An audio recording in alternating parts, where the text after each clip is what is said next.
Hey, good morning. This is Sean from the Voice from the Dirt Road. Glad to see you. A lot is going on this particular week, and I want to just tell you today, tongue twisted. Want to tell you today that one of the things I'm going to try to do for you is bring you up to speed on everything that's going on in agriculture, at least those big rocks. And not going to hold you too long this morning, but I think a lot of significant things are happening internationally. Then also here in the United States, and then also here locally. One of the things I want to do before I jump right into it, just tell you right off the top, we're going to be talking three things. I'm going to talk about Iran. I'm going to talk about what's going on with the peace deal. I'm going to talk about the screw worm, what's currently going on with that. And then I'm going to talk about the pressure that Georgia's still facing on the bankruptcy. But before I do all of that, let me walk you through the stool so that you understand what this show is all about and what we focus on. As y'all guys know, I know a lot of y'all guys follow me. I want to say thank you for that. We focus on this stool that we put together a long time ago, and this stool is focused on row crop, on livestock, on forestry, and all of those things are supported by our USDA. And as y'all guys know, we got a lot of things happening in each one of those pillars. And then on top of that, we always come back and say, okay, where are we at on the farm bill? And I'll spend some time next week because a lot of Congress was out this week because we just had the elections, different runoffs around the country. So a lot of the Congress was back at home, but we'll talk about where we're at on the farm bill next week. I'll give you more detail on that. But what I wanted to just tell you today is when I'm talking to you today, everything that we're talking about is going to touch every pillow of this stage of this stool that we actually have, every leg of it, but it will mainly focus in on livestock. As y'all guys know, let's just jump right into it. If you're not aware, I know some of you may not. I can clearly understand that it's not a big deal. When I'm not on this particular platform, Voices from the Dirt Road, on occasion, I'm asked to be a military analyst mainly on News Nation, and in this particular capacity, I'm usually talking about what is going on with the war with Iran, what's going to happen next, and all those kind of things. If you hadn't seen that, you can Google it or go back to YouTube, and you'll see some of those hits that we had. But just last week or earlier this week, I was on, I think that was either Monday or Sunday, one of those days I was on talking about the current situation that we actually have in Iran. And what I mean by the current situation we have in Iran is I said a very, in my mind, a very powerful line in that particular analysis. I told them that, or told the audience that I spent a significant amount of time in the Middle East. I told the audience that I spent time in Israel and pretty much all the countries that are involved. I've actually personally been there. Now, I want to make sure everybody clearly understand I have never been to Iran and never the desire to go to Iran. However, I've been in the Middle East and in most of the countries that they mentioned all the other times. But with that being said, I said this line in 5 days. Then I guess it was on Monday. I said in 5 days, the Middle East is a very tough neighborhood, and a lot of things can happen in the Middle East that will have great effect on do we actually get a peace deal. And I think if any of us has been following the news, I think it was Wednesday or Thursday, the president was in France at the G7 announcement, and he actually signed the MOU. And then the vice president was supposed to be on a plane right now as we speak, headed to Switzerland to sit down face to face and sign the MOU. With all of those things said, currently right now, as I'm speaking to you this morning, Israel is fighting Lebanon again, or actually Hezbollah that's stationed in Lebanon, which has put pressure on the agreement. And then on top of that, here back in the United States, Democrats and Republicans have pushed back on the MOU that we have already signed and said is not a very good deal for the United States. But let me take a break right there before I get too far down into it and just let you look at the MOU for yourself. Two things I wanted, the MOU, just to make sure everybody clearly understands, when we put together MOU on the national stage or international stage, it's really going to be no more than 2 pages. Very short, very high level, which is what you want to see. But I just want to bring 2 things to your attention. If you take the time out and look at it, and we'll post this for you so you can read it for yourself. Point number 4 and point number 6, I actually highlighted them for you. Point number 4 is in purple. Point number 6 is in gold. Point number 4 it basically says that upon signing this document, the all parties involved, Iranians and the Americans, upon signing this document, Iran has the ability to start selling their oil and selling other things and actually making money immediately after signing. That means that Iran will start bringing in money, and on top of that, who knows what they're going to be able to do with it. So a lot of people had some issues with that particular point right there.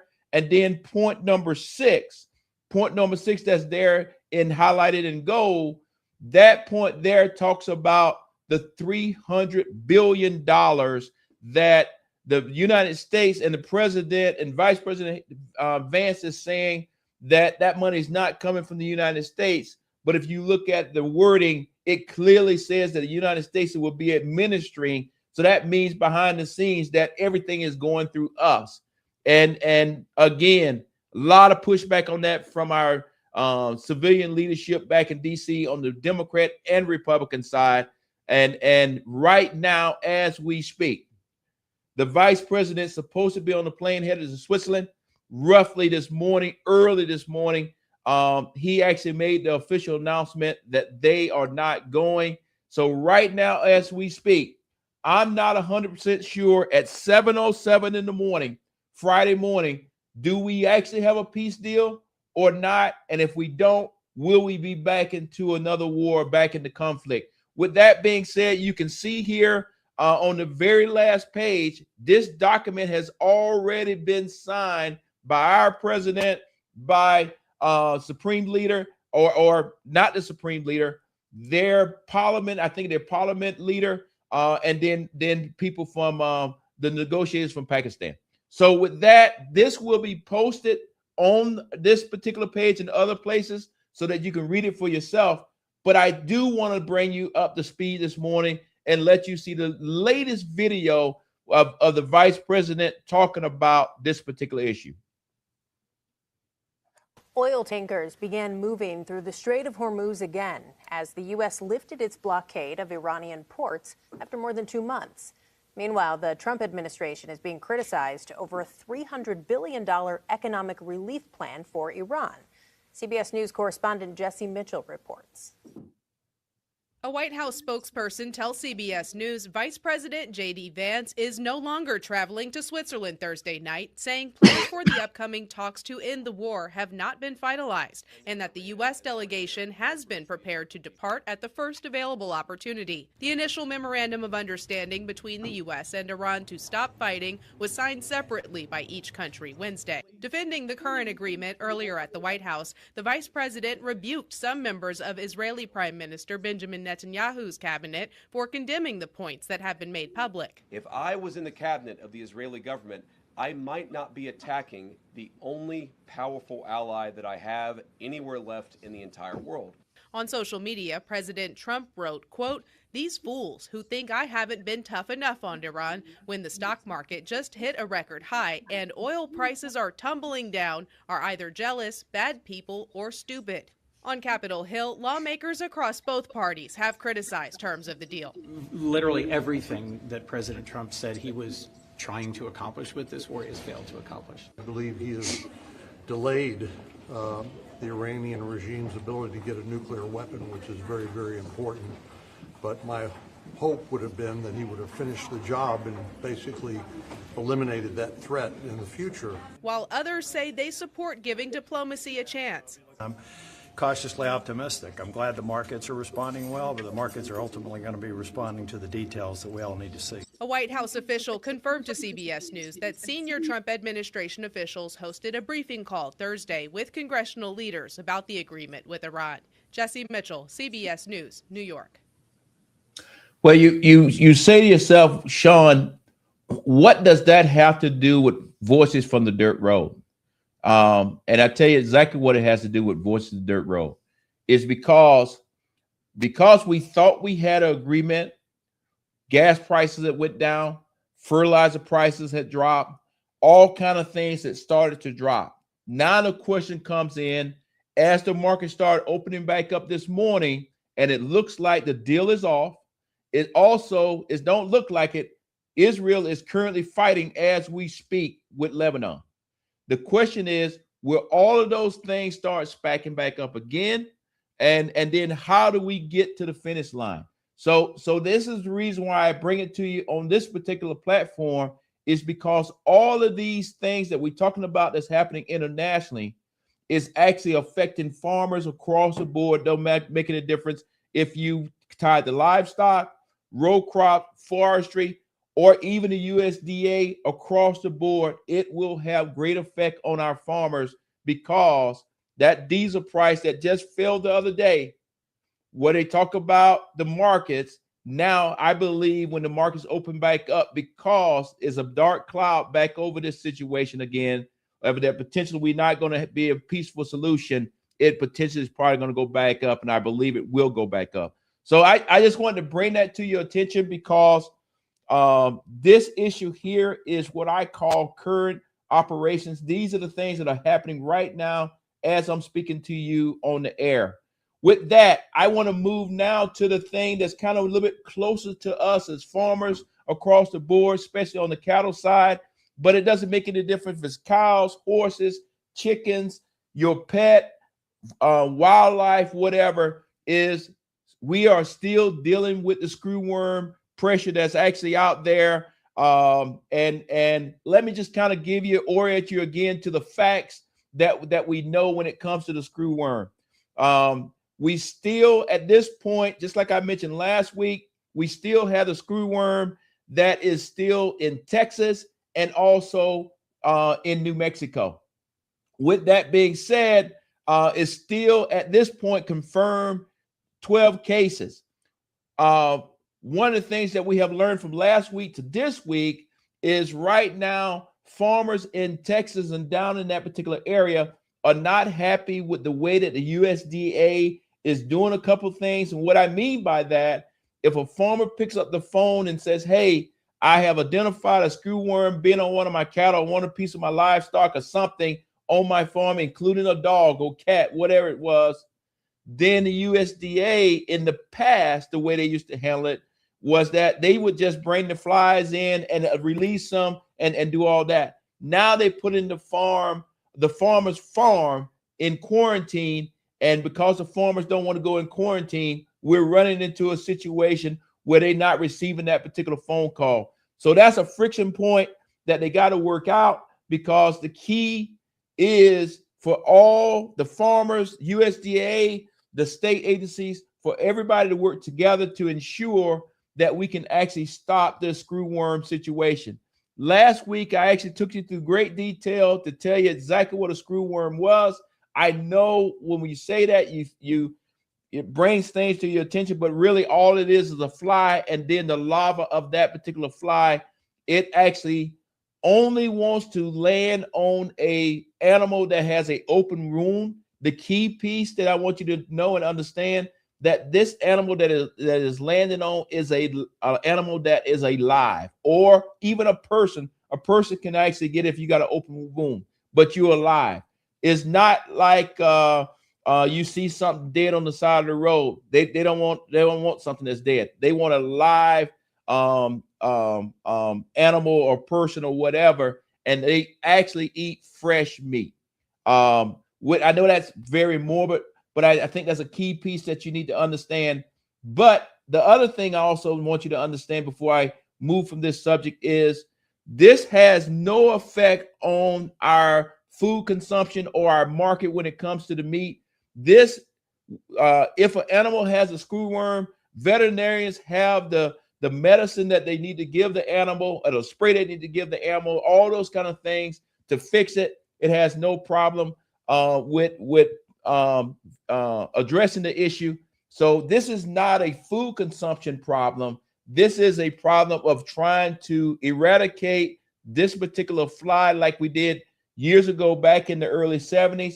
As y'all think y'all guys know, I told you last week, it was 60 years ago. So we heard about this the first time in 1966. I won't go back through all of that, but at the end of the day, we have the tools in place. We all just need to work together to ensure that the left hand and the right hand knows what's going on, and we keep what's most important, stopping this screwworm. With that being said, here in the great state of Georgia, where I'm at, our Secretary of our Commissioner of Agriculture, Mr. Tyler, has put control measures in place. I thought that was outstanding that he decided to do that, even though we don't even have a case.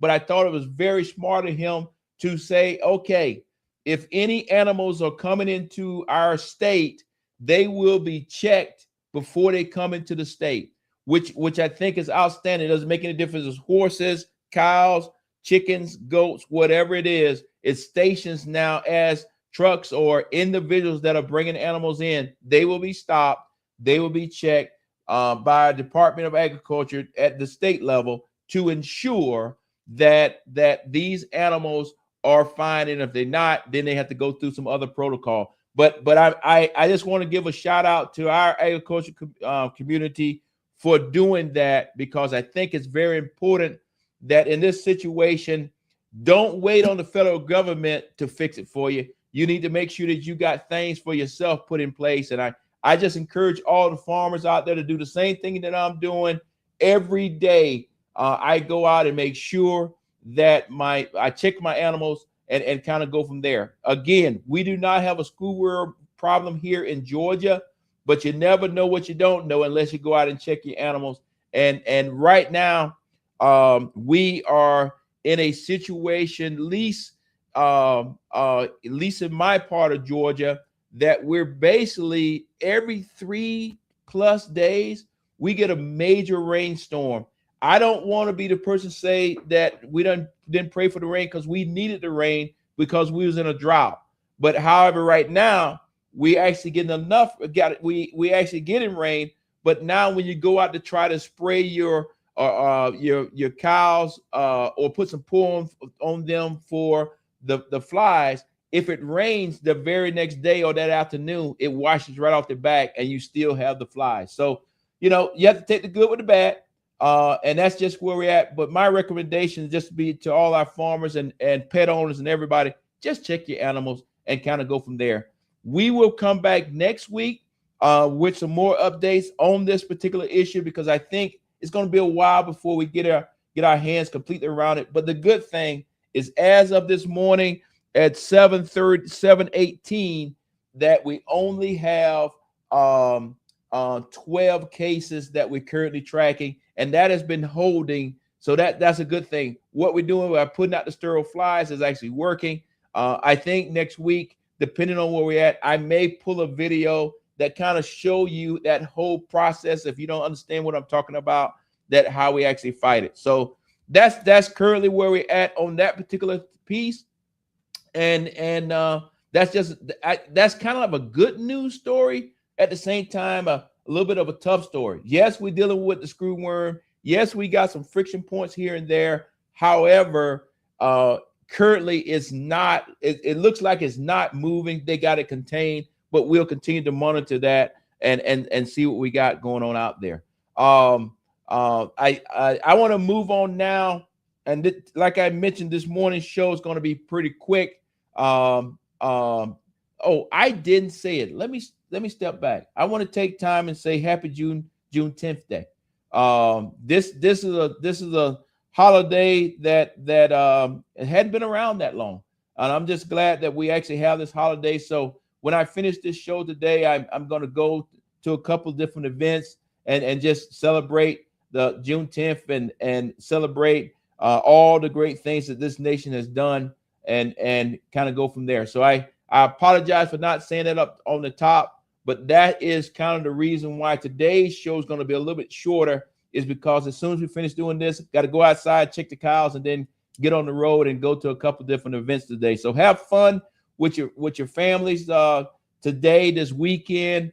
It's probably going to be a good rainy weekend, but at the end of the day, have fun. Make sure they understand the history. Make sure they understand why we celebrate this particular day, and then also make sure they understand that this particular holiday is probably been around for less than 5 or 6 years. It hadn't been that particular long, but it has been something that we celebrated in the African American community for a long time. It's just now in the recent years has turned into a national holiday, and I'm glad we have an opportunity to celebrate it.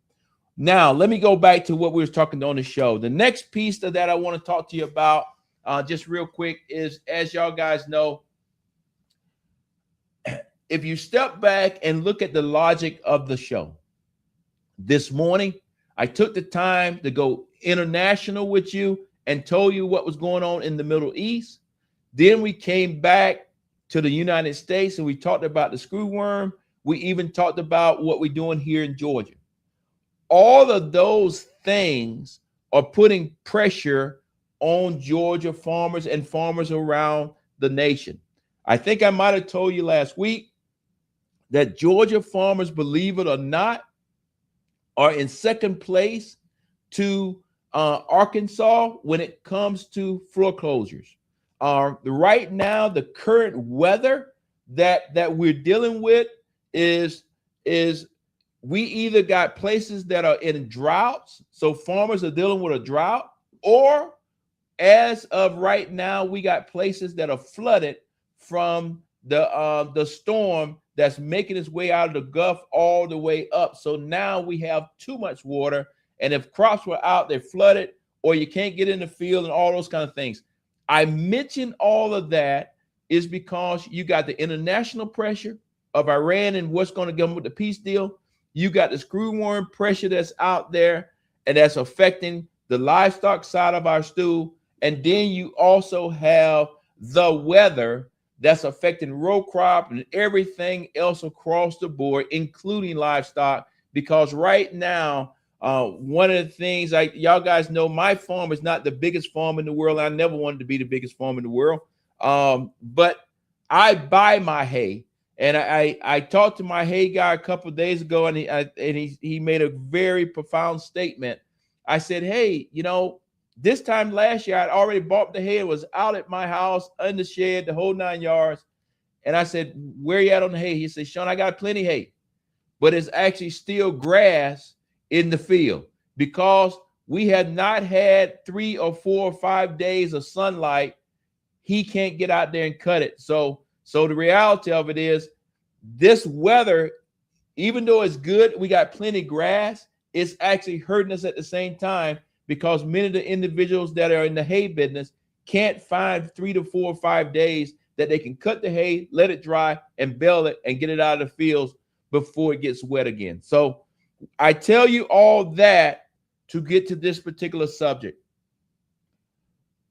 Farming is tough, and I think everybody understands that. It is tough, but it is very rewarding, and we need to make sure that we keep farming and farmers always at the forefront and making sure that they can actually make a living. And at the same time, trying to open up doors that we can actually bring other younger farmers into it. Y'all guys know I was born on a farm and all of that, but really when I look through the lens of myself, I left, went to the military, all those kind of things, always came back and helped out on the farm.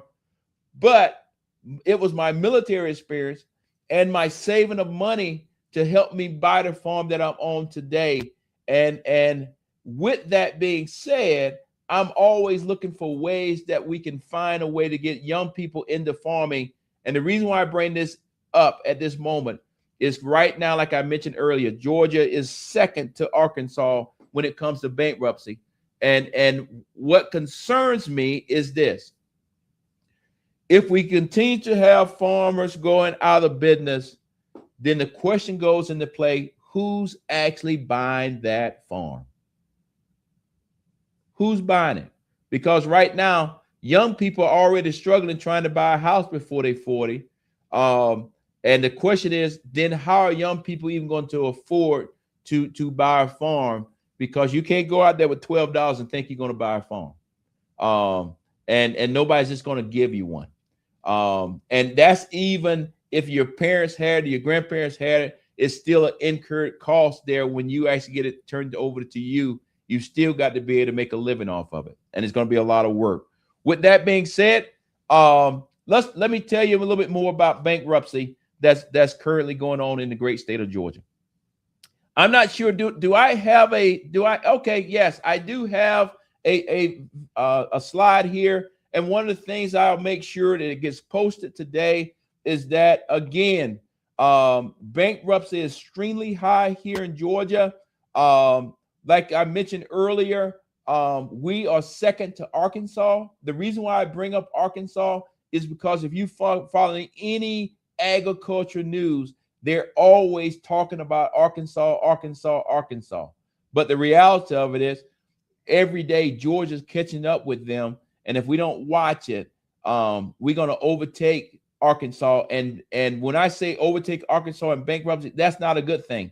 That's saying that we actually got a major problem here in Georgia, and the pressure of farming, the pressure of weather, the pressure of getting the loans or the grants that we need to put crops in the field is putting too much pressure on too many of our farmers, and they're not being able to survive. So with that being said, just make sure that you're constantly talking to the USDA. Make sure you're talking to other family members that if you get in a tight, that you can have a way to just keep the farm going for the next year. Like I said, I'm concerned that as these farms go bankrupt and it comes up on the market, will it be other farmers that can afford to buy it, or will it be corporate America that's buying these farms? And I'm concerned corporate America is going to be looking to buy some of these farms and buy for two reasons. One, corporate America buys the farm, and this is happening in Georgia. Corporate America buys the farm, and then they turn the farm into a neighborhood. And then we have lost that farmland forever. Or farmland is in distress, farmer is in a bad situation, and then all of a sudden, as y'all guys know, here in Georgia, we are leading the country when it comes to data centers. And I'm concerned that now data centers are going to start, or companies of data centers are going to start looking at, well, where are the farmers that are in trouble? Can I buy that 100, 200, 300 acres from him right now, make him a lot of money, but we'll never get that back. And now we got another data center. So we're going to take some time, dig deep into that in the next couple of weeks as things play out. But I just wanted to make sure you're aware that we need to make sure that we keep our farmers in your prayers, because it's tough out here right now. Yes, on the cattle side, we're making money when we take them to the market. However, with the screwworm situation, we're one social media post from people being scared to eat the meat, and that's why we continue to tell people that the meat and stuff is safe. I just want to say good morning to all the people that are following me. I see it's popping up there on the screen. Thank you for all your support. Hey, thank you, Blakely, Georgia. Blakely, Georgia is where I'm from. Blakely, Georgia, that is what's made me. And Blakely, Georgia, when it's all said and done, is where they're going to take me back, if you understand what I'm saying. And so again, thank you, Blakely, Georgia. And again, today is June 10th. We want to make sure that you take time, understand what the holiday is about, spend time with your family, pass on great information to your children so that they understand where we came from, where we're going, and what we need to continue to work on. With that being said, I think I'm getting pretty close to the end of the show, but I do need to let you know is that this, as farmers are being stressed, as y'all guys know, I spent a few years in the military, and soldiers are also stressed. But in this case, farmers are very stressed now. I say it every week. Family members, fellow farmers, if you're stressed and you're thinking about making a long-term decision for a short-term problem, before you do that, pick up the phone, call 988. I guarantee you they're going to answer the phone. I can also guarantee you somebody on the other end is a professional and will be able to talk to you and help you get through whatever crisis you think you actually in and help you get to the next day. I'm a firm believer. If you can just get to the next day and the sun, you see the sun come up, you can get enough help, and people will help you in your community to help you get through this particular problem. And like I said, this is very important to me because here in Georgia, our bankruptcy is going up very quickly. And I'm worried that some of our farmers may make a long-term decision for a short-term problem. So with that, this is the number. It'll be posted on all of my stuff on forums on Voice from the Dirt Road. Please, if you got a problem, please address it. With that being said, and this is our cool logo over there. I'm not sure, can you see it? But I ask you when we get off the show today, and it goes to YouTube, please, if you watch it, great, but share it with your friends because we actually have more people watch our show on YouTube than we actually have it watch it live. But I do want to say thank you to everybody that's watching right now, because without any advertisement, without any behind the scene games, right now, give yourself a hand clap. 305 people are actually watching me talk about agriculture here in the great state of Georgia at 7:31 in the morning. That right there says that people are interested on what's going on in the world of agriculture, and we want to do everything that we possibly can to make you aware of what's going on. So with that, hey, I believe that you're going to have a great weekend. We'll see you next Friday. If you see me around somewhere this week, just stop and say hi. And look, hey, the cup is empty. Have a great day.